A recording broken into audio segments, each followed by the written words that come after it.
মৰমৰ ছাত্ৰ ছাত্ৰীসকল, তোমালোকৰ যিটো আজি প্ৰজ্ঞান প্ৰতিভা সন্ধানী পৰীক্ষা হৈ গ'ল, এই পৰীক্ষাটো নিশ্চয় তোমালোকৰ সকলোৰে ভাল হৈছে।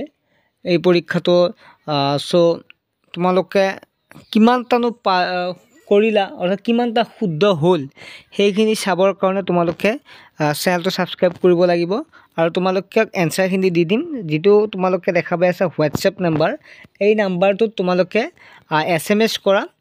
SMS কৰি তোমালোকে প্ৰশ্নখন চেণ্ড কৰি দিয়া। তোমালোকে যিখন প্ৰশ্ন থাকিব স্পষ্টকৈ তুলি তোমালোকে চেণ্ড কৰি দিয়া।